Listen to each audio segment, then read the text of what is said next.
1917. A las afueras del pueblo de Fátima, Portugal, 3 niños pastores afirman haber visto a la Virgen María.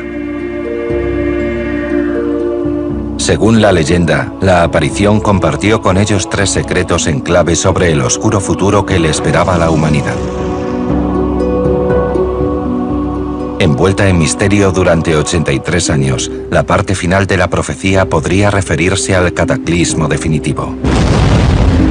Una tercera guerra mundial nuclear que estallaría en el momento presente. Se ha especulado mucho acerca de este secreto. ¿Qué esconde? ¿Por qué no se revela? ¿Acaso habla del fin del mundo? El secreto tenía que ver con fenómenos tan devastadores que podrían significar el fin del mundo tal y como lo conocemos.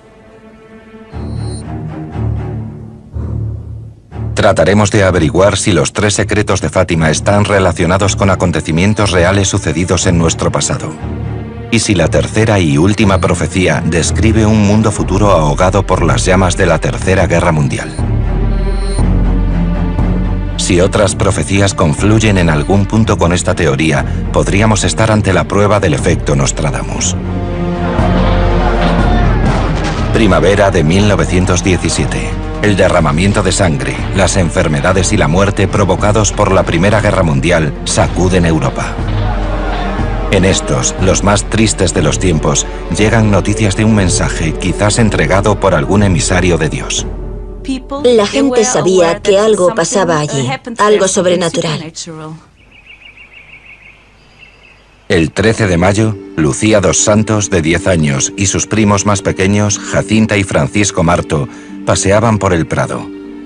Según su testimonio, de repente vieron una luz cegadora. Una figura celestial apareció sobre una nube ante ellos. Lucía lo recuerda así. Una mujer vestida toda de blanco que brillaba más que el sol. Le preguntaron quién era, y ella dijo que Nuestra Señora.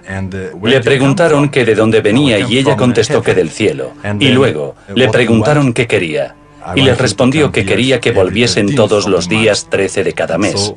A partir de entonces, desde mayo hasta octubre, Nuestra Señora se les apareció cada día 13 y fue transmitiéndoles un importante mensaje. Según los creyentes, en el fondo de ese mensaje había una advertencia para la humanidad. Dios estaba enfadado con nuestro estilo de vida pecaminoso y el castigo sería la guerra y la aniquilación. La Virgen les prometió a los niños que si volvían cada día 13, iría desvelándoles cómo podría la humanidad ser redimida. Los niños accedieron a volver puntualmente para recibir instrucciones. Según la historia, después de la primera visita de María, Lucía decidió mantener el secreto.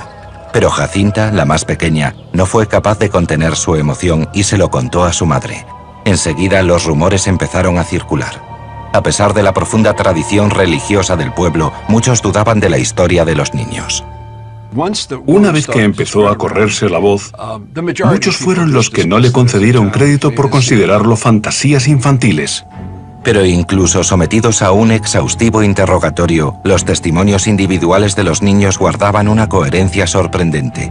Todos recordaban perfectamente detalles minuciosos del encuentro, algo nada habitual en niños tan pequeños. Siempre se mantuvieron fieles a la misma versión de los hechos. Eso sembró la duda en muchos descreídos, porque se preguntaban cómo 3 niños tan pequeños, amenazados incluso de muerte para que confesaran, podían seguir defendiendo su historia si no era cierta. Al mes siguiente, unos cuantos vecinos del pueblo acompañaron a los niños hasta el prado para comprobar si la Virgen aparecía como había prometido. Según los testimonios posteriores, algunos fueron con el ánimo de desacreditar a los niños, muchos más con intención verdadera de creer, pero lo único que vieron fue a los niños sumirse en un trance durante la supuesta aparición de María. Aún así, con el paso de las semanas, el interés creció. La muchedumbre era cada vez más numerosa. Cada vez había más gente que creía, a pesar de no ver nada.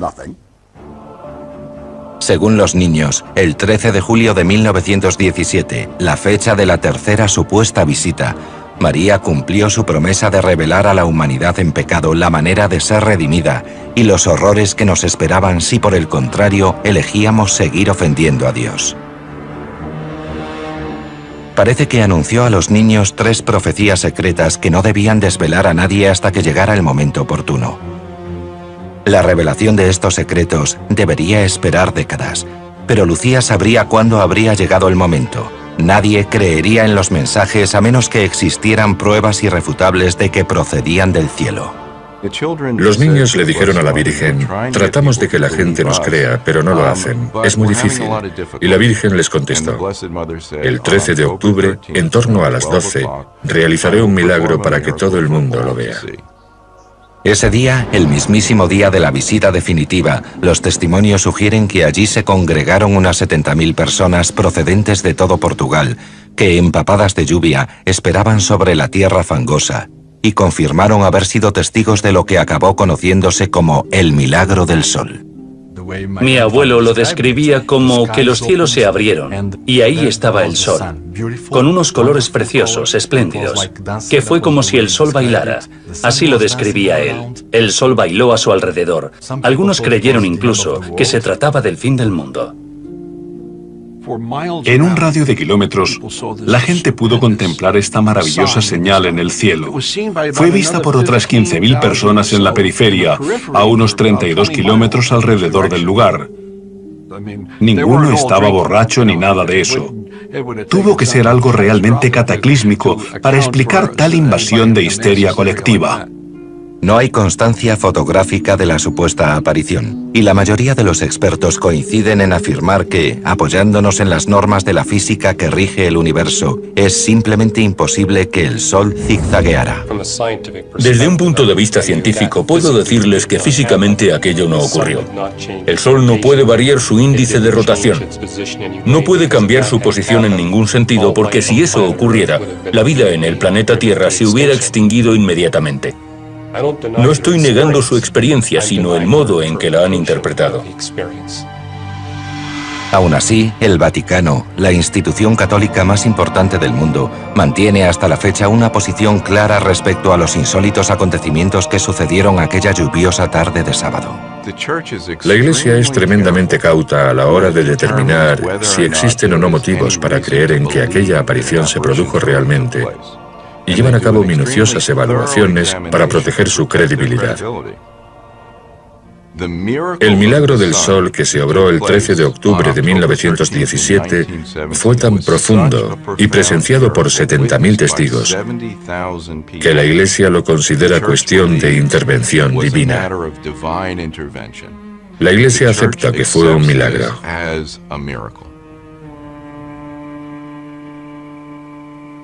Un año después de las supuestas apariciones, una epidemia de gripe asoló Europa.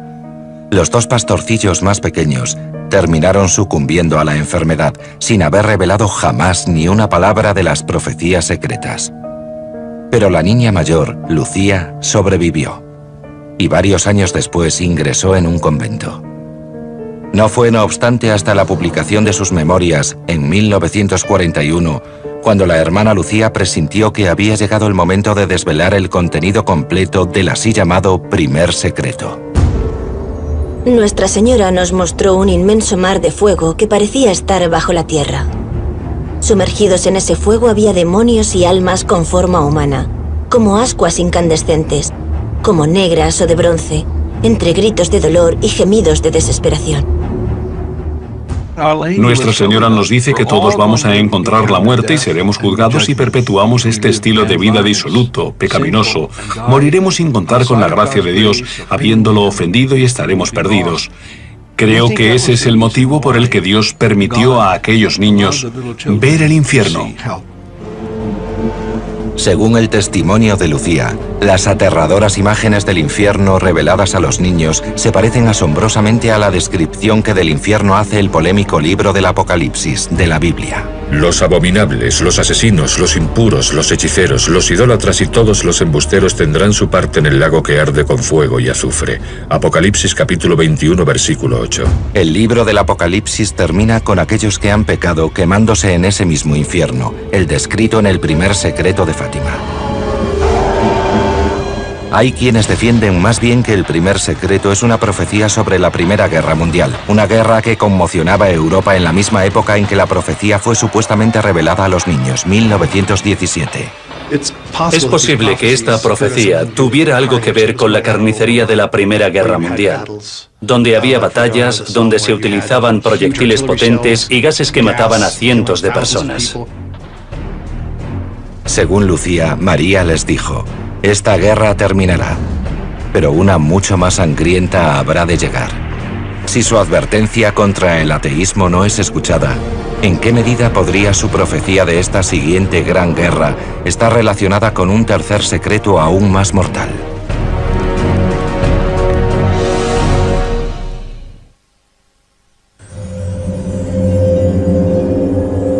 Muchos devotos católicos creen que en 1917 la Virgen María se apareció a 3 niños portugueses y les confió los llamados 3 secretos de Fátima. Se dice que estas profecías alertan a la humanidad sobre el terrible final que le espera al mundo si sus habitantes no vuelven al buen camino. Pero, ¿hay algo de verdad en esta historia? Un análisis más profundo podría arrojar luz sobre una posible conexión entre estos secretos y la inestabilidad actual. Algunos sugieren que existe una relación directa entre las profecías apocalípticas de María y los actuales conflictos entre las 2 religiones más practicadas del mundo. ¿Podría el escenario de las apariciones proporcionar una pista sobre esta posible relación? Se produjeron en Fátima, Portugal. Fátima recibe su nombre de una princesa llamada, a su vez, como la hija más querida de Mahoma. Mahoma es el fundador de la religión islámica, la que hoy día practican los musulmanes. Algunos creen que no es una coincidencia que 2 de las figuras femeninas religiosas más importantes, María y Fátima, tengan un papel protagonista en esta historia. Los musulmanes profesan un gran respeto a la Virgen María. Es la única mujer a la que se menciona en el Corán. María, nuestra Madre Celestial, aparece más veces en el Corán que en la Biblia. Existe una misteriosa conexión en todo esto. Los creyentes apuntan a esta conexión como el motivo por el que María eligió el pueblo de Fátima para revelar sus profecías. María se apareció en Fátima como muestra de su agradecimiento a los musulmanes por el respeto que le profesan. ¿Podrían las llamadas profecías de Fátima terminar escondiendo la clave para sosegar el turbulento mundo actual? ¿Y podría ser esta una progresión de acontecimientos que empezara durante la primera mitad del siglo XX? Solo la única testigo superviviente de las apariciones de María tendría las respuestas. 24 años después de proclamar haber recibido la visita de la Virgen, Lucía dos Santos, que vivió como monja en Tui, Galicia, decidió que el mundo estaba por fin preparado para escuchar los 2 primeros de los 3 secretos de Fátima. La tercera y más escalofriante de las profecías permanecería oculta otros 60 años más. En 1941 empezó a escribir sus memorias y en ellas reveló todos los detalles de lo que había ocurrido. La primera fue una espeluznante visión de un infierno en llamas, que algunos interpretan como un mensaje sobre los horrores de la Primera Guerra Mundial. Esta guerra ha de terminar muy pronto, pero si la humanidad no deja de ofender a Dios, otra ha de llegar y estallará durante el pontificado de Pío XI. Para algunos, la coincidencia de este secreto con los hechos reales es auténtica. La Primera Guerra Mundial terminó el año en que la Virgen supuestamente se apareció en Fátima. Hay que señalar también que en aquella época, 1917, no existía ningún Papa Pío XI. Solo el tiempo diría si esa predicción habría de hacerse realidad. El Papa regente en la época en que se produjeron las visiones era Benedicto XV, así que Nuestra Señora incluso dio el nombre del Papa Pío XI. Pero no se acaba ahí la intriga de esta profecía. Lucía cuenta que la tenebrosa adivinación de María proclamaba un misterioso augurio que señalaba el comienzo de una nueva gran guerra. Cuando veáis una noche iluminada por una luz desconocida, sabed que esa es la señal enviada por Dios de que está a punto de castigar al mundo por sus crímenes. 25 de enero de 1938, 2 meses después de que Adolf Hitler mantuviera una reunión secreta para revelar sus planes de guerra a su círculo más íntimo de asesores. Una fatídica serie de patrones de luz iluminaron el cielo de la noche sobre toda Europa. ¿Fue esta la premonitoria señal descrita en el segundo secreto o solo una coincidencia cósmica? Estas espectaculares auroras boreales fueron vistas en toda Europa, tanto que en Suiza todavía se podía leer el periódico en la calle a las 11 de la noche. Esa fue la señal de que Dios iba a castigar al mundo. Pero la causa de este fenómeno natural tiene una clara explicación científica. No ocurre siempre que las auroras boreales se vean en latitudes tan al sur. Pero en 1938 se produjo un máximo solar. Y cuando hay máximos solares, se originan tormentas solares, patrones de campos magnéticos del Sol muy fuertes, que interactúan con el campo magnético de la Tierra y provocan auroras boreales muy visibles. Algunos creen que el despliegue de luz de 1938 dotaría de credibilidad al mito. 47 días después de aquello, Hitler invadió Austria.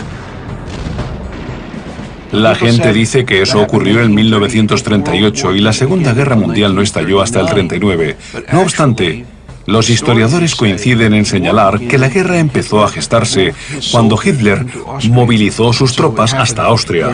Y eso sí sucedió durante el pontificado del Papa Pío XI. El segundo secreto culmina con una nueva advertencia, esta vez sobre el fenómeno político y económico que ganaba terreno en el mundo por entonces, el comunismo, y su principal valedor, Rusia. Según Lucía, María dijo: vendré a pedir la consagración de Rusia a mi inmaculado corazón. Si se atienden mis deseos, Rusia se convertirá y habrá paz. Si no, esparcirá sus errores por el mundo, promoviendo guerras. Varias naciones serán aniquiladas. Una consagración es confiar algo a Dios. Un país o una persona o lo que sea se confía a la protección de Dios o de la bendita Virgen María. Nuestra Señora nos advirtió de que en Rusia se desencadenaría un infierno, que fue el comunismo, que esparciría sus errores por el mundo. A través del comunismo se llega a los gobiernos sin dioses, porque son ateos. En 1917, la Revolución Rusa derrocó al régimen zarista y poco después implantó una dictadura comunista, la Unión Soviética. Los rivales del poder establecido fueron pronto eliminados, incluidos los líderes religiosos. Destruyeron iglesias, motivos religiosos, asesinaron a cientos de civiles y anunciaron que sería el poder y la autoridad del gobierno los que sustituirían a Dios en nuestras vidas. La gente de la Unión Soviética realmente creyó que asistían al fin del mundo, que Lenin era el anticristo, porque les dijo que no había Dios, que Dios era el Estado, que él era Lenin y que les iba a proveer de cuanto necesitaban. Era casi como un nuevo Dios. Según la historia, estos ultrajes cometidos contra el cristianismo motivaron una nueva aparición sagrada. El 13 de junio de 1929, Nuestra Señora se le apareció a la hermana Lucía y le dijo: ha llegado el momento en que Dios pide al Santo Padre, en unión con todos los obispos del mundo, que consagre a Rusia para que cierto periodo de paz le sea garantizado a la humanidad. Con el destino de la humanidad aparentemente pendiendo de un hilo, Lucía reveló su urgente mensaje al Papa del momento, Pío XI, tal y como fue anunciado. Pero el Papa decidió no llevar a cabo la orden. Por algún motivo el Papa creía en ellos, pero no actuó en consecuencia, consagrando a Rusia. Algunos creen que de hecho Lucía apunta a este retraso como un factor que favoreció la expansión de los demonios comunistas. La mayoría de los historiadores estarían en desacuerdo y señalan su propio culpable. El creciente poder de la Unión Soviética fue lo que propició la difusión del comunismo. En 1941 la Segunda Guerra Mundial asola toda Europa. Millones de personas sufren bajo el terror en aumento del sistema opresor comunista de la Unión Soviética. Otros tantos mueren en los campos de batalla y de trabajo. En un intento por detener tanta barbaridad, el siguiente Papa, Pío XII, procedió a la consagración de Rusia. El Papa Pío XII realizó la primera consagración de Rusia al Inmaculado Corazón de María. Pero como Lucía dijo entonces, no se hizo de acuerdo con el procedimiento exigido por la Virgen, porque la hizo el Papa unilateralmente, sin contar con la opinión de los obispos del resto del mundo. Pendientes de cumplir, por tanto, las instrucciones de María, 2 intentos más de consagración se realizaron en 1952 y 1964. Pero según las palabras de la atormentada hermana Lucía, Dios no quedó contento, y el mundo sufrió por ello. Como la consagración no se produjo cuando Dios ordenó que debía producirse, Rusia esparció sus errores por el mundo. Justo como la aparición de María supuestamente había anunciado, China se convirtió en un estado comunista en 1949. Fidel Castro declaró oficialmente comunista a Cuba en 1961. A principios de los 80, casi la tercera parte de la población mundial vivía bajo un régimen comunista. Rusia había expandido eficazmente el comunismo y el ateísmo. Algunos exégetas de la Biblia sugieren que la expansión del comunismo también fue pronosticada en el Apocalipsis. En el Apocalipsis 12:3 se menciona a un gran dragón que sacude 1/3 de las estrellas. Lo que también es interesante porque en su momento de mayor expansión, el imperio comunista dominaba sobre 1/3 de la población mundial. Pero prueba eso de manera irrefutable que múltiples profecías coinciden con los hechos presentes y que el segundo secreto pronosticó la expansión del comunismo. Entretanto, un tercer y más tenebroso secreto quedaba aún por divulgarse, uno que según los creyentes podría hacerse realidad en nuestro tiempo. En 1941, la hermana Lucía escribió los 3 primeros secretos por solicitud del obispo de Leiria, Fátima. Más tarde el obispo le dijo a Lucía, hay más, sabemos que hay más. Cuando la hermana Lucía cayó enferma en 1943, el obispo le ordenó escribir el tercer secreto, el que había mantenido tantos años oculto. Lucía accedió, pero el mundo tendría que esperar un poco más para conocerlo. Escribió el secreto y lo metió en un sobre sellado con lacre, pidiendo que solo fuese abierto en 1960 o después de su muerte. ¿Pero por qué 1960? ¿Cuál era el impactante contenido de aquel sobre?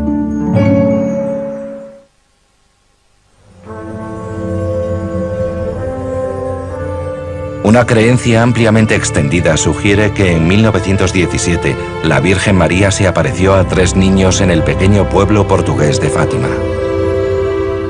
A ellos les confió 3 secretos que contenían una serie de premoniciones.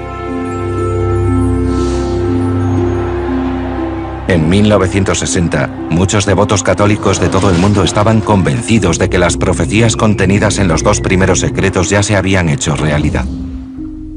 Pero el tercer secreto, junto con las profecías que pudiera esconder, seguía siendo un misterio. Igualmente misteriosa era la orden de la hermana Lucía de que el tercer secreto no debía revelarse hasta 1960, cuando, según ella, el mundo estaría preparado para interpretarlo. A cada subsiguiente papa después de aquello, se le entregó el secreto en un sobre lacrado. El Papa leía el secreto y decidía si había llegado el momento oportuno para revelarlo o no. La mayoría de los papas consideraron que no había llegado aún el momento oportuno, así que el secreto volvía al sobre y este a los archivos vaticanos. Muchos se preguntan por qué el Vaticano actuó supuestamente contra los deseos de Lucía de revelar el secreto en 1960. Las hipótesis de la opinión general sobre su contenido oscilaban desde la aniquilación nuclear a profundas escisiones dentro de la Iglesia Católica. 1960, el punto más tenso de la Guerra Fría. Estados Unidos y Rusia estaban bloqueados en un punto muerto nuclear. La expansión del comunismo acechaba como resultado directo de la Segunda Guerra Mundial. Cuando Cuba cayó ante los comunistas rebeldes, la ideología marxista ganó apoyos en el hemisferio occidental. surgió esa teoría del dominó, de que una vez que un país abrazaba el comunismo, como en un efecto dominó, iban cayendo el resto de países a su alrededor. En respuesta, la CIA planeó la invasión de Bahía de Cochinos para derrocar al régimen cubano de Fidel Castro. El gobierno hará todo lo posible y lo imposible para que ningún estadounidense se implique en ninguna acción. Pero este golpe de Estado fracasó. La tensión entre Estados Unidos y la protectora de Cuba, que no era otra que la URSS, aumentó. Quienes creían en las profecías de Fátima temieron que la amenaza de una guerra nuclear fuera contra lo que advertía la profecía del tercer secreto. Otros, por su parte, sospechaban que el tercer y último secreto se refería específicamente a la propia Iglesia Católica. Esto, según algunos, podría tener conexión con las predicciones de Nostradamus, el legendario místico del siglo XVI. Nostradamus parece haber escrito cosas acerca de los papas en ciertas cuartetas que mantienen intrigados a los expertos desde entonces. Tras el asedio sostenido 17 años, 5 cambiarán tan pronto se acabe el plazo. Después, uno será elegido al mismo tiempo que de los romanos no será muy conforme. Centuria V, cuarteta 92. El Papa Pío XI, el único aparentemente mencionado en la narración de Lucía del segundo secreto de Fátima, mantuvo su papado durante 17 años, exactamente la cantidad de tiempo especificada en la predicción de Nostradamus. Y fue durante su pontificado cuando comenzó la Segunda Guerra Mundial.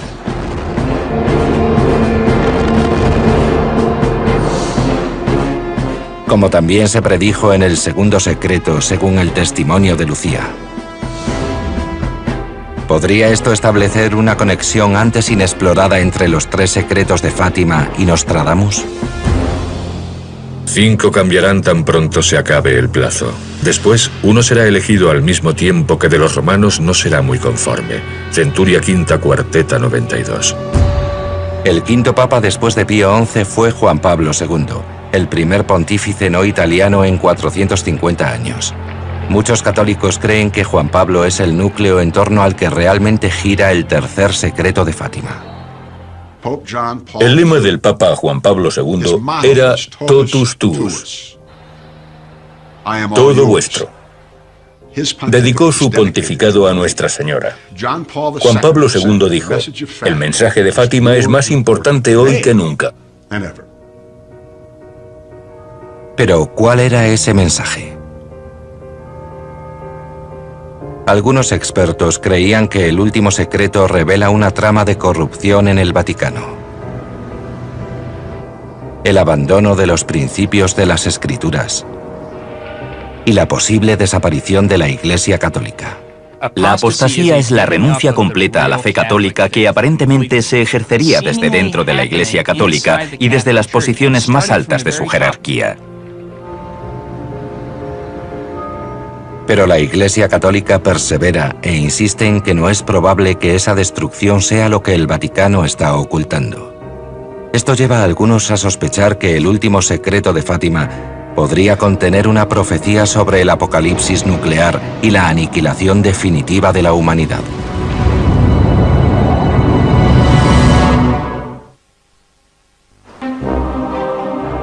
Una aparición sagrada. 3 niños pastores. 3 tenebrosos secretos, todos ellos protegidos supuestamente bajo la coraza del Vaticano, son las profecías de Fátima.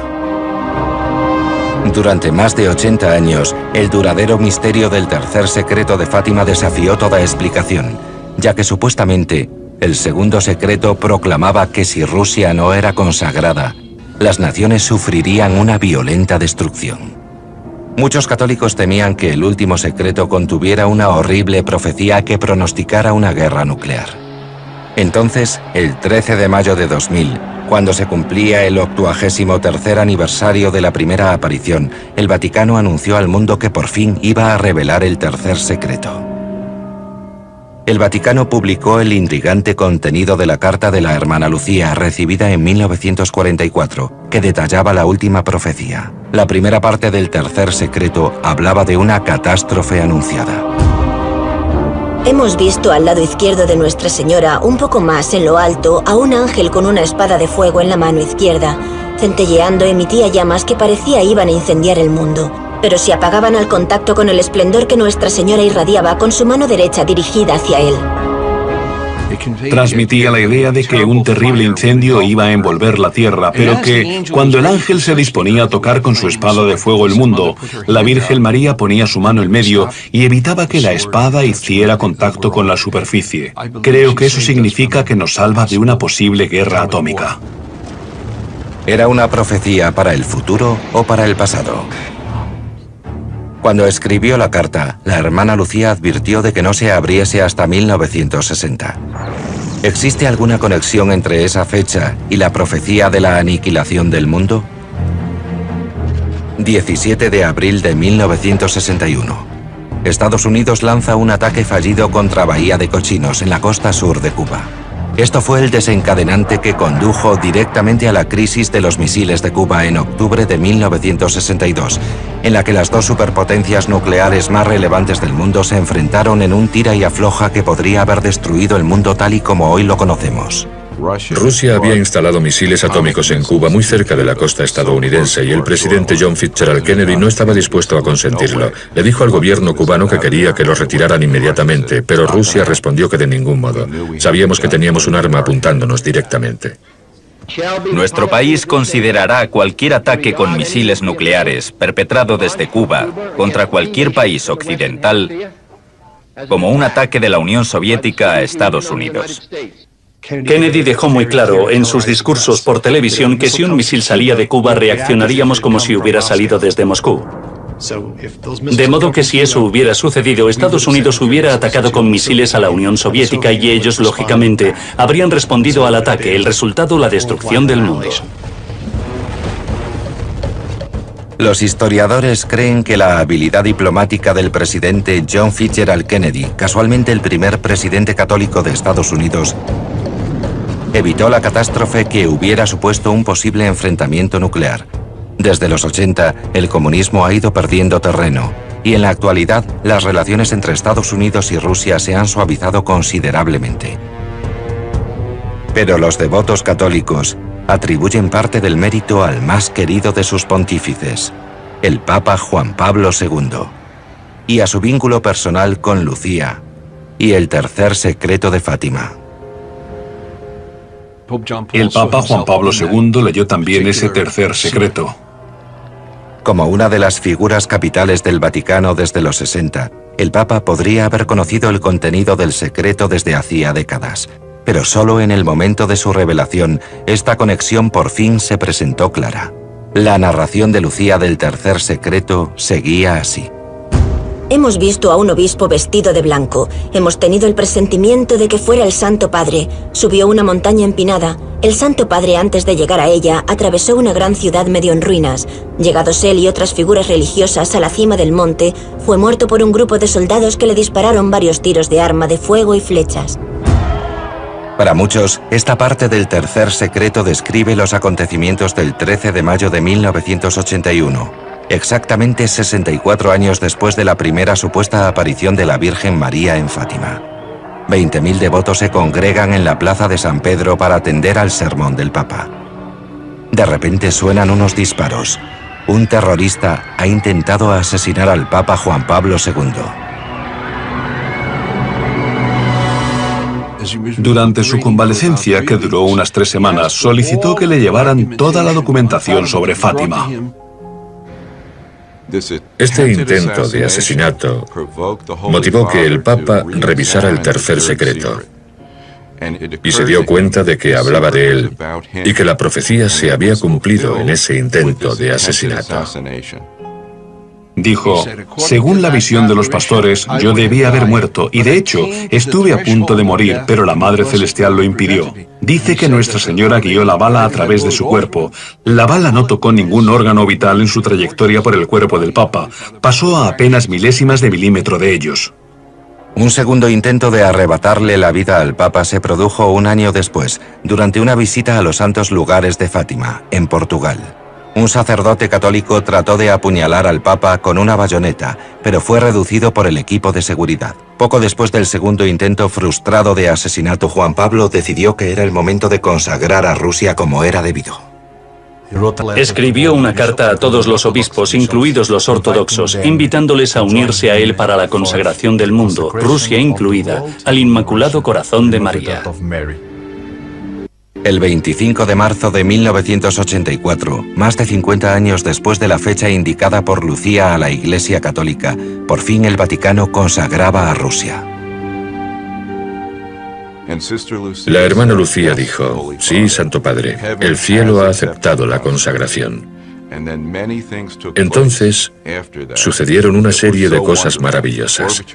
Gorbachev llegó al poder con un ánimo de corazón distinto y decidió hacer una visita al Papa. Mikhail Gorbachev, respaldado por el KGB, el dictador comunista más poderoso del mundo, modificó su postura respecto a la Iglesia. Su corazón fue iluminado. Vio la verdad. Algunos expertos discrepan de que el colapso de la antigua Unión Soviética se debiera a la intervención divina. Ven en ello, en cambio, una estrategia de supervivencia y un intento de perpetuación de Rusia en un mundo que cambiaba velozmente. Cuando Gorbachev llegó al poder, la Unión Soviética llevaba 20 años estancada como país y como economía. Su sistema financiero cayó. La gente tenía que hacer horas de cola para conseguir pan o papel higiénico. Gorbachev quería transmitir la sensación de apertura y reestructuración porque se dio cuenta de que no tenía alternativa. Mikhail Gorbachev no cambió de opinión respecto al comunismo, simplemente inició una reforma que se le fue de las manos. Aún así, algunos apuntan a la intervención de un poder superior que restableció las prácticas religiosas en una región que había vivido oprimida más de 70 años. Debemos tener en cuenta que hablamos del país más ateo del mundo, que imponía el ateísmo allá donde llegaba. Gorbachev visita al Papa. La bandera comunista se arría por última vez en la Rusia comunista. Cae el muro de Berlín y la libertad religiosa se proclama de nuevo en Rusia, con un resurgimiento espiritual asombroso desde entonces hasta ahora en el país. Es posible que aquellos momentos decisivos, desde la crisis de los misiles de Cuba hasta la Guerra Fría y los intentos de asesinato del Papa, junto con la caída del comunismo, sean una mera coincidencia? ¿O podría tratarse de la materialización definitiva de la profecía de Fátima? En 1989 el muro de Berlín cayó de manera pacífica. El mismo pueblo que lo levantó lo tiró. Eso es una conversión, un profundo cambio en el corazón. La Guerra Fría terminó con ello, así como la amenaza inminente de una destrucción nuclear que había pendido sobre el mundo desde principios de los 50. Aún así, algunos mantienen que existe una profecía más misteriosa y siniestra escondida en el tercer secreto, que el misterio no estaría aún resuelto del todo. Porque hay tantos creyentes convencidos de que la profecía de Fátima hace referencia a la Tercera Guerra Mundial.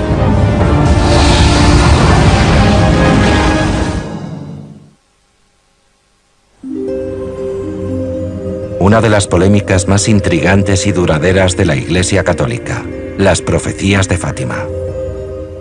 Creo que el motivo de tanta polémica y especulación es la propia naturaleza humana, afanada en saber y en saber con claridad. Necesitamos encontrar respuestas. Estamos en un cruce de caminos. Una dirección conduce hacia el mundo en paz. Si tomamos la otra, la equivocada, seremos testigos de guerras que causarán el exterminio de las naciones. El primer secreto anunciaba almas abrasándose en el infierno. El segundo advertía de una devastadora guerra. Los creyentes afirman que ambos se han cumplido en la Primera y la Segunda Guerras Mundiales. Pero hay quienes defienden que la tercera profecía aún no se ha hecho realidad.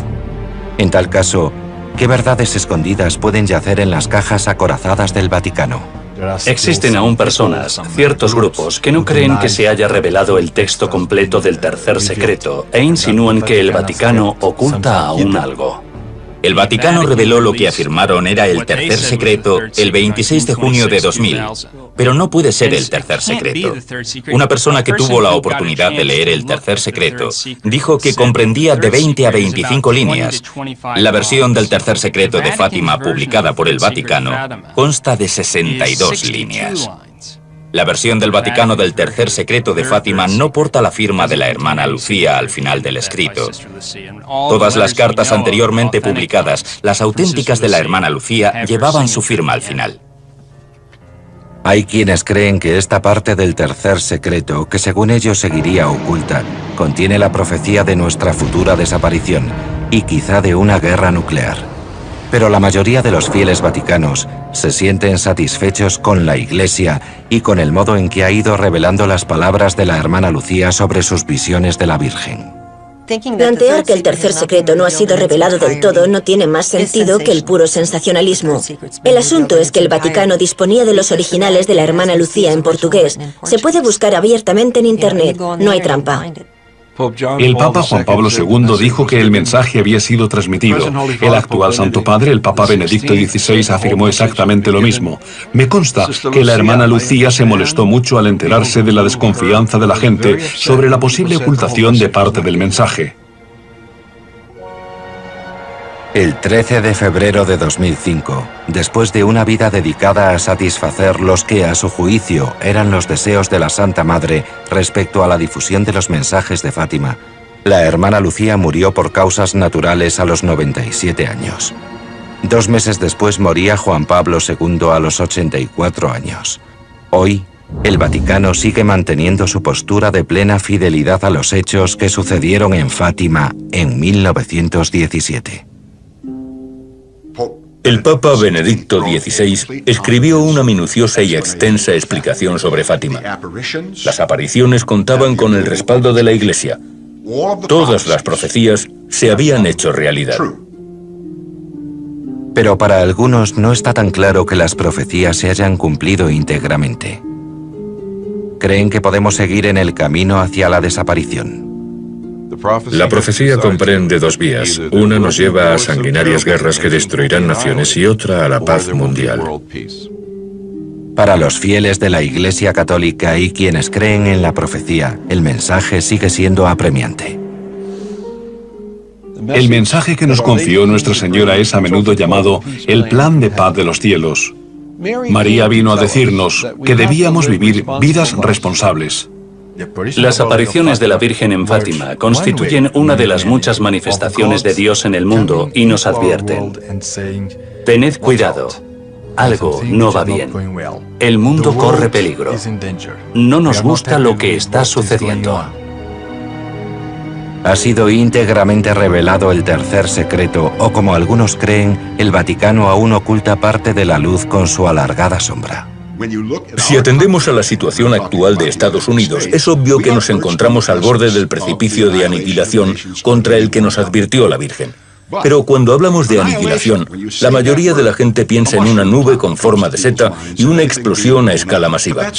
Sin embargo, hay muchas formas de aniquilación, porque si haces fracasar la economía de un país, lo estás aniquilando.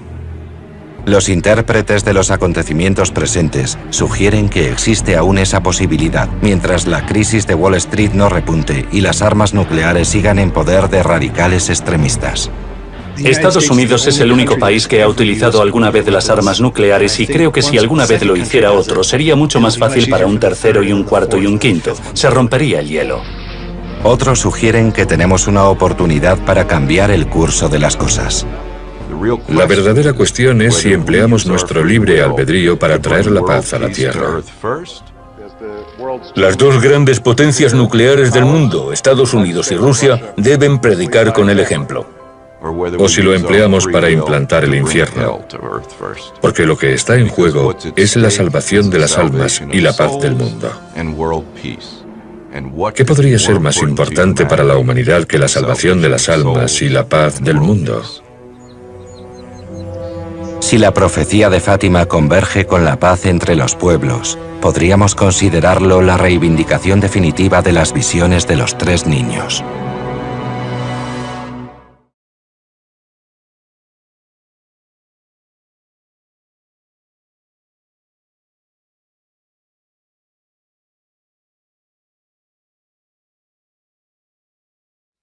Si examinamos detenidamente el billete de $1, descubriremos un diseño complejo. Está repleto de imágenes que poseen una gran carga simbólica, una pirámide, el ojo que todo lo ve, un águila o es un fénix. ¿Cuál es su significado y cómo llegaron ahí? Abundan las teorías conspirativas alimentadas por programas de radio con llamadas del público, publicaciones polémicas e incluso éxitos de Hollywood. Pero ¿cuál es la verdad? Todo comienza con esto, el gran sello, el escudo oficial de los Estados Unidos. Este símbolo es el motivo principal del billete de $1. Si comprendemos el escudo, podemos comenzar a decodificar los secretos ocultos en el diseño del dólar.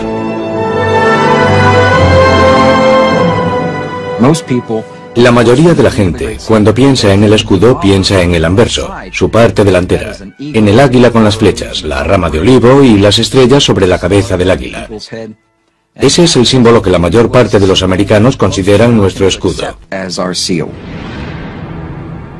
Pero en el reverso del dólar hay dos diseños circulares, ya que el escudo original tenía dos caras, como una moneda, con un anverso y un reverso. El anverso mostraba la célebre águila americana, pero su otra cara mostraba una imagen mucho más enigmática. Es algo totalmente diferente. Contiene símbolos que no son estadounidenses. En Estados Unidos no hay pirámides. Pero esta pirámide figuraba en el diseño original de dos caras que fue creado como escudo oficial de los Estados Unidos. Desde hace miles de años, las culturas, los pueblos, los gobiernos han utilizado sellos para formalizar y autentificar documentos, indicar propiedad y proporcionar seguridad. Estos sellos eran tremendamente importantes, ya que supuestamente nos hablan de los orígenes de una nación y su significado, y a aquellos que son expertos en heráldica, también de su propósito. Desde su creación, la cara del escudo en la que aparece el águila ha sido un icono americano. Pero su cara posterior, en la que aparece la pirámide, solo se suele ver en el reverso del billete de $1. ¿Por qué fue diseñado con dos caras y qué nos dicen estas imágenes sobre el propósito de los Estados Unidos?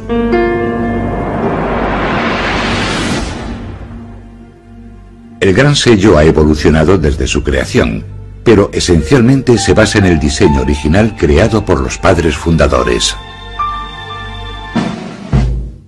En la época de la Revolución Americana, de su declaración de independencia de Gran Bretaña, la madre patria, para la nueva nación era muy importante representar su propia identidad en un escudo. Este escudo tenía que ser el emblema que representase a los Estados Unidos ante el resto del mundo. Los padres fundadores sabían que debía simbolizar los valores propios del nuevo país por el que habían luchado. El 4 de julio de 1776 se formó un comité para decidir cómo sería el escudo.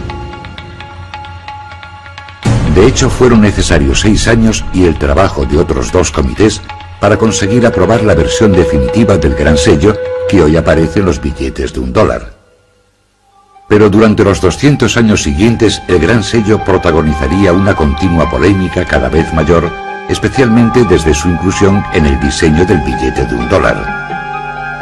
Supuestamente se trató de una conspiración.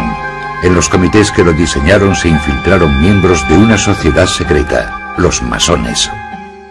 Hay que entender que los masones no trabajaban abiertamente en pos de sus metas.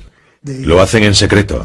Incluyeron sus símbolos en el escudo para que solo aquellos que conocían el secreto pudiesen entenderlos.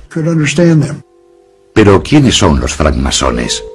Aunque su verdadero origen sigue siendo un misterio, la masonería moderna se remonta a las sociedades secretas de constructores que levantaron las grandes catedrales de Europa.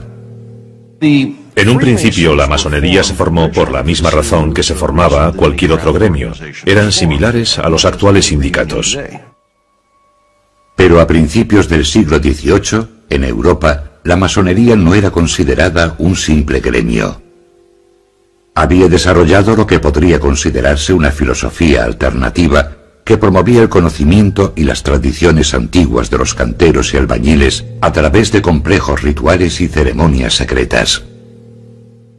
Su filosofía básica era la fraternidad de los hombres y la paternidad de Dios. Estaba abierta a todos y aceptaba todas las religiones. Únicamente mediante invitación, aristócratas y científicos comenzaron a unirse a los masones, dispuestos a explorar y discutir creencias e ideas diferentes en la seguridad de sus lugares de reunión, las logias. Hombres como estos ayudarían a difundir la masonería por América. A finales del siglo XVIII, la masonería era en los Estados Unidos una organización relativamente minoritaria limitada a la clase media alta. Además, era una de las pocas organizaciones que traspasaban los límites coloniales. La masonería era la misma en la colonia de Massachusetts y en la colonia de Carolina del Sur. La masonería se había convertido en una sociedad secreta de hombres cultos e influyentes unidos en una fraternidad, cuyos vínculos superaban todos los límites geográficos y todas las diferencias religiosas. Algunos creen que la masonería era y sigue siendo una religión alternativa opuesta a la fe cristiana tradicional. La masonería es una organización secreta que afirma no ser secreta, sino sagrada. Pero sí es secreta. Yo no puedo asistir a sus reuniones y usted tampoco. Ni siquiera los periodistas pueden acudir. Si su propósito es cambiar nuestra civilización y nosotros no queremos que cambie, han de ocultarlo. Durante la Guerra de la Independencia, la masonería consiguió formar una red poderosa y dispar de hombres que jugaron un papel crucial en la lucha contra los británicos. Muchos de los americanos más influyentes durante la Revolución eran masones. George Washington fue uno de los más destacados. Benjamin Franklin, Paul Revere, John Hancock, todos fueron masones y muy importantes durante la Revolución. Benjamin Franklin fue miembro de uno de los primeros comités que trabajaron en el diseño del Gran Sello. A él se unió Thomas Jefferson, de quien se cree que también era masón, aunque no se han encontrado pruebas de ello. También formó parte de este comité John Adams, que llegaría a ser el segundo presidente de los Estados Unidos. Contaron como ayudante con un artista especializado en heráldica llamado Du Cimetière. Du Cimetière aportó 4 motivos que llegarían a formar parte del escudo definitivo. El año en que se logró la independencia, 1776, escrito en números romanos. Un escudo, el lema latino que significa de muchos uno, y el ojo de la providencia que muchos consideran un símbolo masónico. Sin embargo, resulta muy complicado calcular la influencia que aquellos masones pudieron tener en el diseño del escudo, ya que hicieron falta 2 comités más, cada uno con su respectivo artista, antes de que el diseño definitivo fuese aprobado. Uno de los mayores problemas que se plantean al estudiar este tema, especialmente los padres fundadores y el Gran Sello, es que muchos archivos se quemaron deliberadamente o desaparecieron durante la Revolución, ya que los británicos intentaron eliminar las sociedades secretas presentes entonces en los Estados Unidos. Los británicos temían el poder de estas sociedades, especialmente el representado por una figura icónica en particular.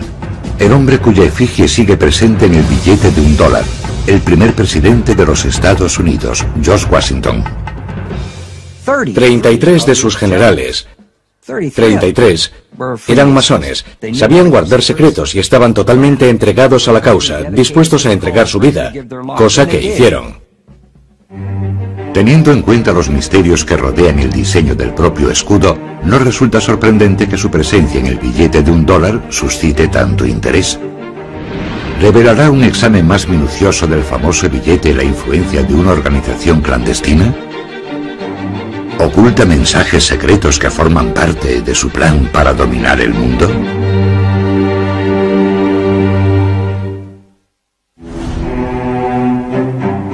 ¿Quién decidió qué símbolos aparecerían en el escudo de los Estados Unidos y en el reverso del billete de $1 y por qué están ahí? Los seguidores de las teorías de la conspiración están obsesionados con la idea de que estas imágenes son relevantes para los masones. Incluso Hollywood ha sacado provecho de ello. La película La Búsqueda, protagonizada por Nicolas Cage, cuenta la historia de la búsqueda del tesoro perdido de los masones.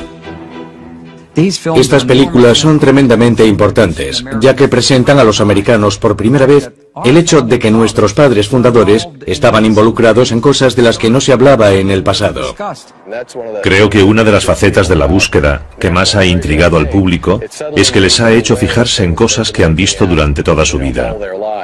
El triángulo, el ojo que todo lo ve sobre la pirámide en el reverso del billete de $1, todo eso procede de la masonería. Los partidarios de las teorías de la conspiración han encontrado apoyo en las obras del filósofo Manly Hall. Manly Hall, uno de los más importantes escritores masones, escribió un libro titulado El destino secreto de América, en el que afirmaba que este estaba oculto en los símbolos del billete de $1. Así que hemos de fijarnos en el reverso de nuestro billete de $1 y descubrir qué significan esos símbolos, algo que muy pocas personas han hecho. Yo diría que el 99% de los americanos no tienen idea de lo que significan esos dos círculos. Los círculos representan las dos caras del gran sello diseñado por los padres fundadores. Entonces todavía se usaban con frecuencia los llamados sellos pendientes.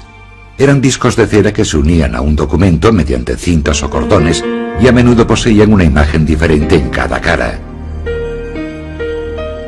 Fueron sustituidos por las obleas, discos adhesivos de papel con el sello impreso, en los que solo se utilizaba el anverso del escudo con la figura del águila. Para utilizar dos sellos de papel, el anverso y el reverso, se necesitarían más de 15 centímetros de espacio en cada tratado o documento. Pero algunos teóricos cuestionan que este sea el auténtico motivo por el que se desestimó el uso del reverso del sello. Si observamos el reverso del gran sello de los Estados Unidos, vemos un emblema muy característico, una pirámide truncada y sobre ella el ojo que todo lo ve, la providencia. El ojo que todo lo ve es un símbolo utilizado por los masones. Se ha sugerido que la pirámide fue añadida por un artista llamado Francis Hopkinson, que ayudó a diseñar la bandera americana. Fue asesor del segundo comité encargado de crear el gran sello y, según se cree, también era masón. Francis Hopkinson participó en el diseño del billete de $50 de Connecticut, en el que incluyó una pirámide truncada en el interior de un círculo. Habiendo utilizado con éxito ese diseño en Connecticut, propuso volver a utilizarlo en el de los Estados Unidos. Pero, ¿por qué incluir una pirámide en el emblema de los Estados Unidos? Si Hopkinson hubiese sido masón, podría tener sentido. Incluso en la actualidad, una parte crucial de los rituales de la masonería son los relatos míticos que vinculan a fraternidad con las sociedades secretas de los constructores que crearon los templos y las tumbas de la antigüedad. Para Hopkinson, la pirámide representaría un templo, un lugar de iniciación y sabiduría antigua. Los masones se refieren a la pirámide como la vivienda de su Dios. Permanece sellada esperando la llegada del nuevo orden mundial, en el que un Dios entrará en ella y la convertirá en su hogar. Los masones suelen referirse a su Dios como el gran arquitecto del universo. Por así decirlo, consideraban al gran arquitecto como pesos, medidas, distancia, geometría y todo lo que vemos a nuestro alrededor, la perfección de la naturaleza, armonía y equilibrio, más que el concepto tradicional judeocristiano. No es tanto algo anticristiano como algo diferente. Pero los seguidores de las teorías de la conspiración creen que los masones participan en rituales de una antigua religión que es anticristiana. No creen que haya existido el acto de la creación, y aquel que cree en la creación cree en, cito, un enorme despropósito. La pirámide es el lugar en que inician a la gente en su religión antigua y mistérica de un universo sin un Dios creador. Que la pirámide aparezca truncada también tiene un significado. Significa que cuando la cúspide de la pirámide esté terminada, Estados Unidos se habrá convertido en la nación que debería ser. El emblema de la pirámide es solo uno de los argumentos de los seguidores de la teoría de la conspiración, que ven códigos y mensajes masónicos ocultos en la iconografía del dólar. Afirman que el ojo que aparece sobre la pirámide es también una imagen masónica tomada de los jeroglíficos egipcios. Es lo que los antiguos egipcios llamaban el ojo de Udiat, también llamado el ojo de Horus, y al parecer representa la vida eterna. la propia vida o la resurrección. Es el ojo que todo lo ve del Dios que, según creen, traerá ordo ab cao. Ese es su lema, orden del caos. El ojo aparece por encima de la pirámide, no sobre la pirámide, lo que significa que la tarea aún está incompleta y que el universo se ordenará cuando su Dios asume el lugar que le corresponde en esa pirámide. El ojo es una imagen muy utilizada por los masones que está presente en sus obras y templos desde el siglo XVIII. Para algunos, que los padres fundadores adoptasen la misma imagen en la misma época es demasiada coincidencia. Algunos de los seguidores de la teoría de la conspiración creen que existe un sistema de sociedades secretas vinculadas entre sí y que tienen alguna intención maligna o malvada. Otra prueba más de esta veneración por antiguas sociedades secretas. George Washington, primer presidente de los Estados Unidos y reconocido masón, vistió un mandil masónico adornado con lo que parece ser una pirámide bordada. Y el trazado de la nueva capital del país, construida por los padres fundadores, está basada, según parece, en los conceptos arquitectónicos del antiguo Egipto. La mayoría de los edificios de la ciudad de Washington fueron creados y fundados por masones. La construcción es su fuerte. Sabían cómo alinear edificios según ciertos patrones celestes. Podrían canalizar energías espirituales si los edificios estuviesen alineados con ciertas estrellas. Pero el significado oculto del billete de $1 va más allá de la curiosidad de la pirámide y el ojo que todo lo ve. Incluso los símbolos más representativos de los Estados Unidos se prestan a interpretaciones inquietantes. El águila está considerada el principal símbolo de la República Norteamericana. Se supone que representa la libertad y la fuerza, y es la imagen más conocida del escudo presente en el billete de $1. Algunos creen que pretendían representar algo más siniestro, un fénix, también relacionado con el antiguo Egipto. El fénix se elevó desde las aguas del caos, y así nació la tierra de Egipto. Creo que el uso del fénix en algunos de los primeros diseños representa sin duda el concepto de renacimiento, una nación que nace de la rebelión en una época increíblemente productiva. Pero el fénix fue rechazado en favor del águila americana de cabeza blanca. Nuestros padres fundadores discutieron qué ave se convertiría en el emblema nacional. En mi opinión, no había duda de que elegirían el águila. Según afirman escritores masónicos, según el misticismo, el águila es un símbolo de iniciación. El águila estaba consagrada al sol. El águila también representaba al gran dios sol egipcio, Amon-Ra. Según esto, el águila no es de hecho un símbolo americano, sino que representa al dios sol egipcio. Sabían que había una conexión entre el dios sol y el águila, y que utilizarían ese símbolo para representar la iniciación en los secretos de la logia masónica y también en esa antigua religión.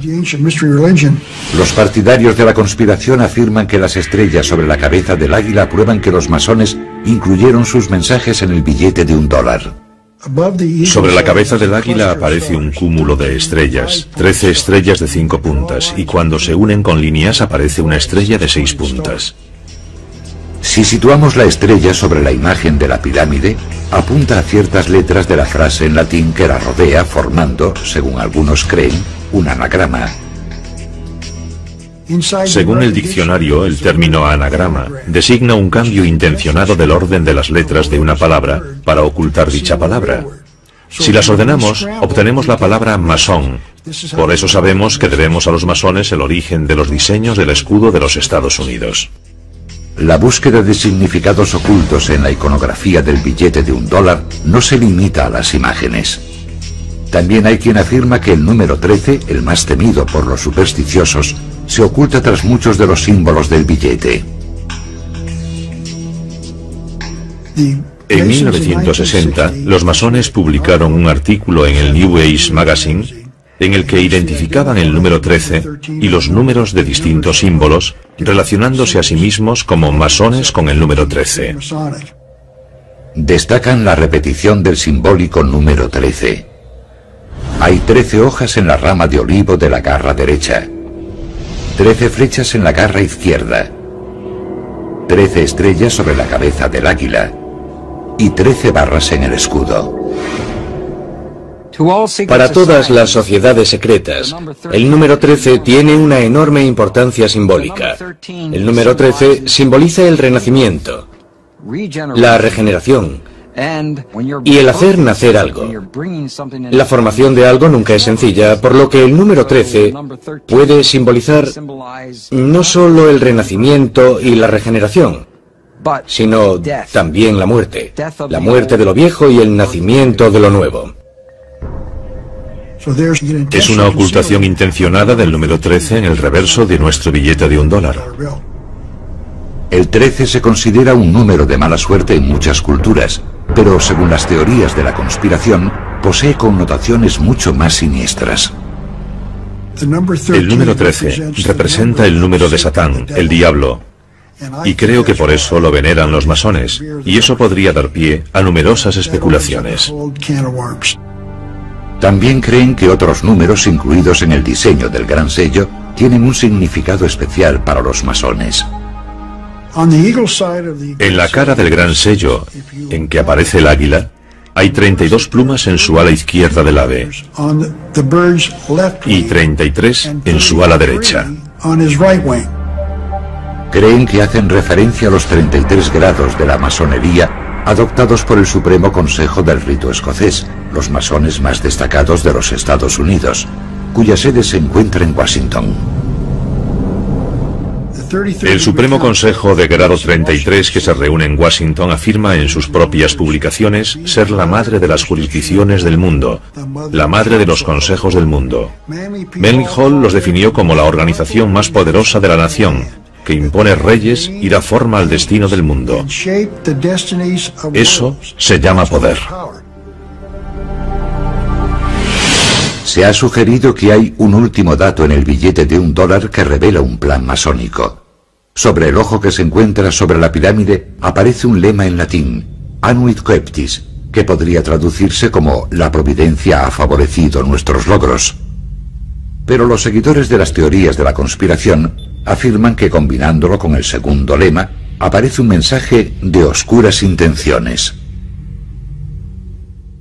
El destino secreto de los Estados Unidos aparece en las frases en latín Annuit Coeptis Novus Ordo Seclorum, que anuncia el nacimiento de un nuevo orden mundial, y esa es su meta.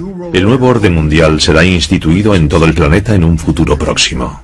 Un nuevo orden mundial que abolirá el gobierno y la iglesia tal como los conocemos, algo que contradice abiertamente el mensaje que aparece sobre el número 1 del billete de $1. In God we trust, en Dios confiamos. Será una civilización nueva, no viviremos igual que ahora. Predicen que el nuevo orden mundial será un fenómeno global que ignorará todas las fronteras y la propiedad. Todas las religiones tradicionales serán sustituidas por un nuevo sistema de creencias dictado por los masones. Según esta teoría, estos grupos pretenden gobernar el mundo, algo inherente a los padres fundadores y el gran sello.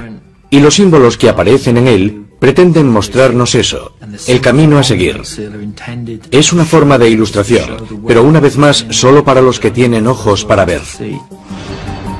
Las pruebas de significados ocultos y seguramente siniestros en los símbolos del billete de $1 parecen acumularse. ¿Cómo explican todo esto los historiadores, especialmente los masónicos?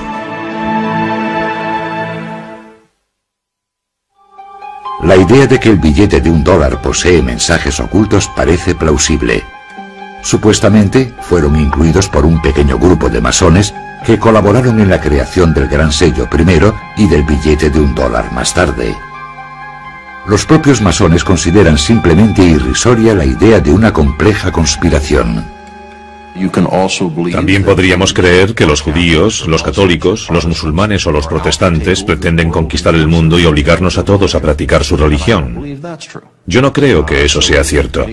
Si alguien quiere creer que los masones pretenden servir únicamente a sus propios intereses, no puedo hacer nada, pero yo no lo creo. La corriente dominante en Occidente durante los últimos 2000 años ha sido la del cristianismo. La Iglesia y el Estado han interactuado muy estrechamente. Y todo lo que vaya contra esa norma y afirme proceder de un pasado anterior, o poseer unos ideales más sagrados, o unos símbolos con un significado más profundo que toda la herencia cristiana, plantea un problema y causa temor a esa corriente dominante. Quizá los masones hayan sido víctimas de su propio secretismo. Ese halo de misterio no ha hecho más que alimentar las sospechas y el miedo a lo desconocido. A la gente no le gusta ver símbolos que no comprende y que además podrían ocultar alguna información relevante. Creo que esa es la razón de que la masonería tenga tantos enemigos. Pero, ¿qué hay de ese simbolismo? Los masones afirman que la mayoría de los argumentos sobre la influencia masónica simplemente no concuerdan. Por ejemplo, los seguidores de las teorías de la conspiración han afirmado que casi todos los hombres que firmaron la Declaración de Independencia eran masones, pero no hay pruebas que lo confirmen. 56 hombres firmaron la Declaración de Independencia. Está comprobado que 9 de ellos eran masones. Cuando digo que está comprobado es porque aparecen registrados como asistentes a alguna logia o tenemos un certificado de su pertenencia a ellas. Por lo que respecta a la Constitución, participaron 55 delegados en la Convención Constitucional de Pensilvania. 39 de esos delegados firmaron la Constitución de los Estados Unidos. Está comprobado que 11 de esos 39 eran masones. Según afirman, Benjamin Franklin fue el único masón que participó en los comités que diseñaron el Gran Sello, con la posible excepción del artista Francis Hopkinson. Se ha afirmado que Thomas Jefferson era masón.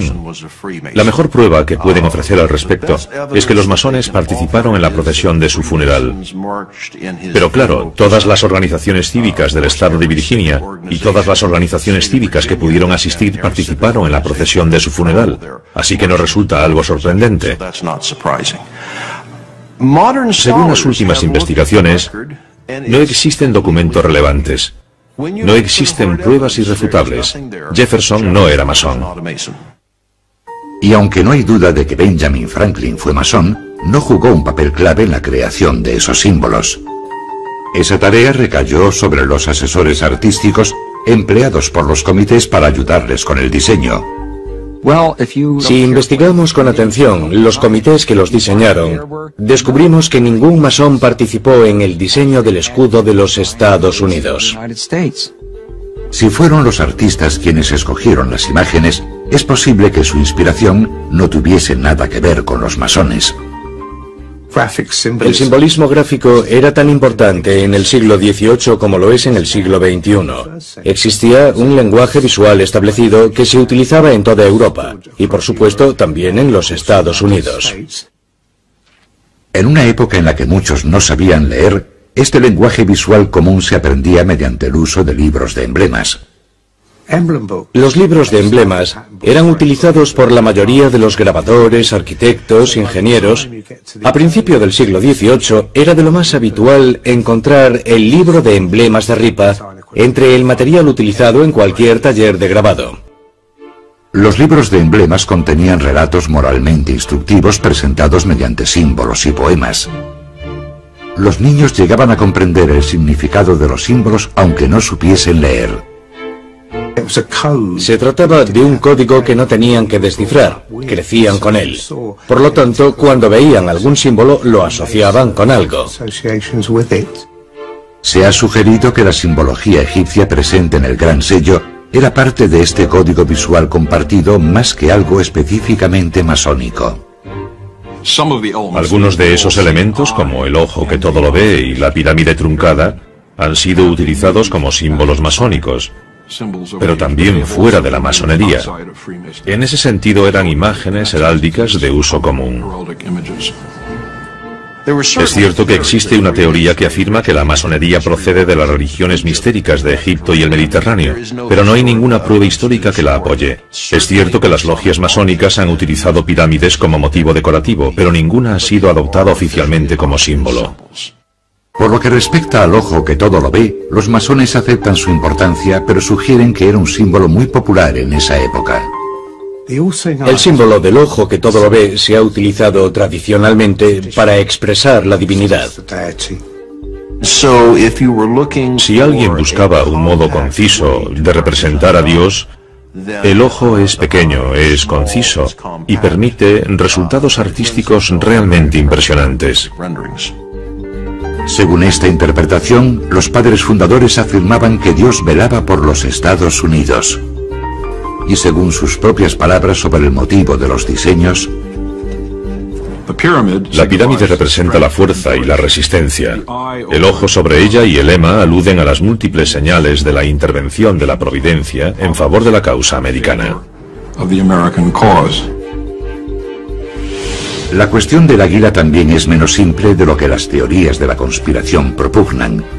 Benjamin Franklin, maestro masón, se opuso de hecho al emblema del águila, pues prefería, según escribió a su hija, el del pavo salvaje.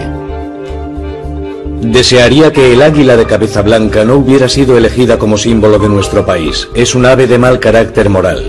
El pavo es, en comparación, mucho más respetable. Aunque un poco ridículo y presumido, es un ave valiente. Benjamin Franklin quería utilizar un pavo salvaje porque es muy astuto y muy listo. El águila, por el contrario, come carroña, y eso no le parecía muy noble. Pero la belleza del águila de cabeza blanca es impresionante. Para bien o para mal, los Estados Unidos rechazaron el pavo de Ben Franklin y aceptaron el águila como símbolo de la fuerza y la majestad de los Estados Unidos. Una inocente explicación para el águila. También restan importancia a la siniestra repetición del número 13. El número 13 aparece una y otra vez en la simbología del billete de $1. Si uno es profundamente paranoico, según las teorías de la conspiración, se debe a que los francmasones creen que el número 13 es importante. Pero según la explicación más sencilla, había 13 colonias. El número 13 no es relevante para los masones. Según la explicación oficial, las 13 barras del escudo representan los 13 estados iniciales. El lema E pluribus unum, de muchos uno, alude a la unión de esos estados. La rama de olivo y las 13 flechas representan que el poder de declarar la guerra recae exclusivamente en el Congreso. La constelación de estrellas sobre el águila representa un nuevo estado ocupando su lugar y posición entre las demás potencias soberanas. Por todo ello, los masones argumentan que todo el simbolismo presente en el dólar habría sido de uso común en la época en que fue diseñado el Gran Sello. Y lo que es más importante, rechazan cualquier indicio de un plan para establecer un nuevo orden mundial.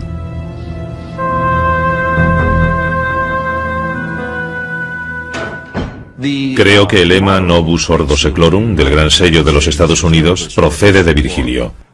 Significa un nuevo orden de los tiempos. No se refiere a un nuevo orden laico o seglar. No existe ningún nuevo orden mundial o nuevo orden de los tiempos en la masonería. No se utiliza, no aparece.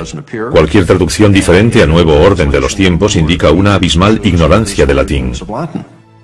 De hecho, el uso del latín parece tener mucha más relación con la simple política que con algún mensaje oculto. Los padres fundadores se referían al nacimiento de una nueva nación con una nueva forma de gobierno. Novus Ordo Seclorum significa nuevo orden de los tiempos. ¿Cuál es ese nuevo orden? El nuevo orden es una república, una forma de gobierno, no un partido político republicano, sino una forma representativa de gobierno. Los Estados Unidos no estaban destinados a ser una democracia, sino una república. Y una república significa una forma representativa de gobierno. A pesar de los intentos por minimizar la influencia de la masonería, parece haber demasiados misterios sobre el billete de $1 para los cuales la simbología masónica ofrece una explicación plausible. Y el éxito de la película La Búsqueda parece ejemplificar la predisposición del público a ver significados ocultos en asuntos cotidianos. Y todavía hay una prueba más que podría resultar concluyente. Está relacionada con un misterioso gurú. El origen del sugerente simbolismo del escudo de los Estados Unidos sigue siendo un tema polémico. Y la verdadera influencia de los masones sigue siendo discutida. Pero una cosa es segura, esos símbolos solo se utilizaron en el billete de $1 a partir de 1935, y el responsable fue el entonces presidente de los Estados Unidos, que además era masón. La inclusión del escudo en el billete de $1 es una historia bien curiosa. A Henry Wallace, secretario de Agricultura que llegaría a ser vicepresidente del país, se le atribuye la sugerencia de incluir el gran sello en el reverso del billete de $1. Henry Wallace era un masón de alto grado. También se interesó durante toda su vida en el misticismo y lo oculto. Encontró un libro sobre la historia del gran sello y le llamó la atención la imagen de su reverso, que nunca había visto antes. Vio la pirámide y el ojo. Le interesaba mucho el simbolismo y tenía un gurú, un maestro que le señaló que su simbolismo era muy importante para los Estados Unidos de América. Este hombre era además masón. Este gurú o maestro era un personaje misterioso llamado Nicholas Roerich. Nicholas Roerich era un artista y místico ruso que había viajado durante los años 20 por varios países por los que, según él, había viajado Jesucristo. Pretendía entrar en contacto con Cristo e intentar averiguar cuándo iba a regresar. Roerich pasó una temporada en Nueva York en los años 20 y fue entonces cuando conoció a Wallace. Creo que ejerció una influencia extraordinaria en Wallace. Al observar los cuadros de Roerich, comenzamos a entender que era un genio en muchas facetas. Estar junto a una persona así tuvo que afectar su conciencia y ayudarle a descubrir el significado de las cosas. Muchos criticaron esta relación, y Wallace fue ridiculizado años más tarde cuando se hicieron públicas unas cartas que escribió a Roerich en las que se dirigía a él como gurú. Fue un asunto muy embarazoso para Roosevelt y Henry Wallace. Básicamente, intentaban afirmar que Nicholas Roerich había sido espía y era comunista. Resulta extraño que Roerich, que había influido en Wallace, que a su vez había influido en Roosevelt, fuese rechazado debido a sus creencias espirituales. Pero, gracias a las enseñanzas de Roerich, Wallace comprendió la importancia del simbolismo como un medio eficaz de comunicación. Y como masón, se interesó por la imagen del ojo que todo lo ve situado sobre la pirámide. Es posible que Franklin y Wallace, como masones, conociesen el ojo que todo lo ve como símbolo de Dios, ya que habían visto dibujos renacentistas en los que se utilizaba. Pero los seguidores de las teorías de la conspiración no creen que eso sea todo. Los masones han de ocultar su plan secreto para los Estados Unidos, así que lo explican diciendo que aparecía en libros sobre simbolismo, que la gente los conocía y que de ahí proceden. No creo que esa sea la verdad. Pero además de la conocida imagen del ojo que todo lo ve, Wallace vio en uno de los lemas el reflejo de la administración de su presidente. Henry Wallace pensó que Novus Ordo Seclorum, o Nuevo Orden de los Tiempos, se refería al New Deal, o Nuevo Trato. Así que propuso al presidente utilizar ese lema. The banks closed. President Roosevelt taking financial measures against the Depression. Social Security founded as he instituted a series of New Deal reforms. El New Deal, o Nuevo Trato, fue la serie de programas aplicados por el presidente Roosevelt durante la Gran Depresión con el objetivo de reformar la sociedad y estimular la recuperación económica.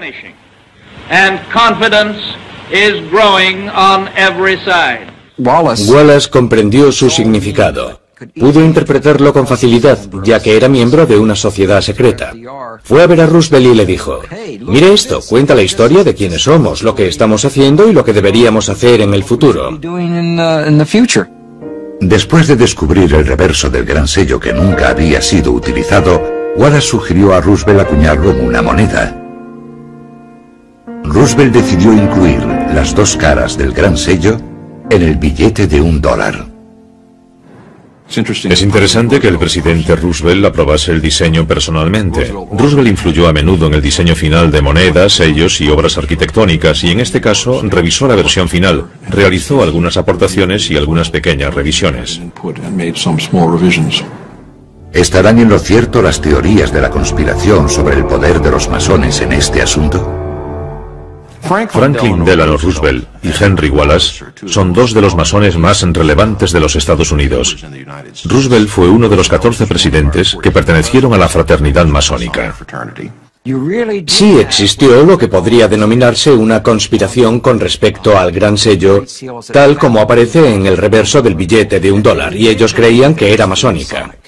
A pesar de haber provocado tanta polémica, el simbolismo oculto en el reverso no utilizado del Gran Sello pasaría a formar parte del billete de $, gracias a Henry Wallace y a uno de los masones más poderosos de la historia, el 32º presidente de los Estados Unidos, Franklin Delano Roosevelt.